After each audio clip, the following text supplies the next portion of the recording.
French women and Italians are the same, and they're always well put together, and there's a heel, and they embrace being women and feminine, and embrace men adoring them.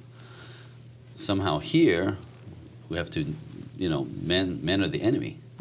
So that phenomenon, as I see, is only really here, not so much in Europe, and apparently in Taipei, and I know in Australia, there's a big push, again, against masculinity, against men. And the problem is if you go against men, again, half the planet. Right. That's not going to work. Mm-hmm. French people or European women seem to be able to do both. Somehow it's in their culture. You could be a mom, you're not shamed for it, right? You want to be a doctor, go ahead. But they can still maneuver their femininity within that. That's a lot healthier. Here, just saying to you that you want to be a mom, yeah, you're a traitor to the sisterhood, or you don't even know man. Wow, really? This is where we are. This is why this is crazy and it's dangerous. And again, I don't want my kids to be raised in a culture like this. Do you ever feel like you're fighting an uphill battle? Yes and no, because I see both extremes. I see the people who are completely sucked into this belief of equality and, that women are actually victimized. Really, in the United States, in the Western world, women are victimized. That women have all the choices. And they've proven they could do everything. So I don't know really what we're pushing against. If I'm going to be political, even the equal pay thing that keeps women get $72, that's not true. That's completely dismantled. That's not true at all. Time magazine did an article 5 years ago. They checked 150 corporations in the United States to see the gap in the wage gap. And in reality, all the women were getting paid a little bit more than a man because they don't want to be accused of being that kind of company. So the wage gap is a lie, but they still use this as a way to, what are we fighting for here? I don't get it. So there's a lot of exaggeration, and the reality in the culture is not the really true reality. Why?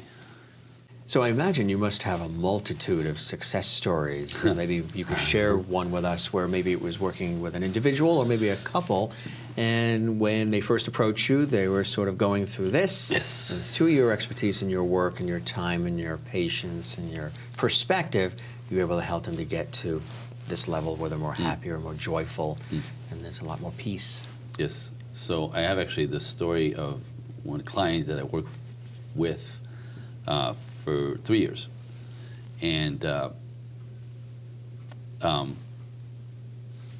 her story is she's an African-American woman, and the African-American culture in Los Angeles, especially maybe as well, but I think probably around the United States, there's that sort of like you go girl, you know man, and make sure you protect yourself and take care of yourself because men don't stick around, right? So talk about men are dangerous. So African-American women are raised to be masculine and take care of themselves first, again, from the get-go, even more calibrated than I think the rest of the culture. So that's her story. So she was raised by her mom to, so handle your life and handle your business and careful and, guys aren't to be trusted. So she grew up, became a nurse, and did her career and handled her life. Married this guy in her early 20s. Had a child, and the marriage lasted 7 years. He was a man, right?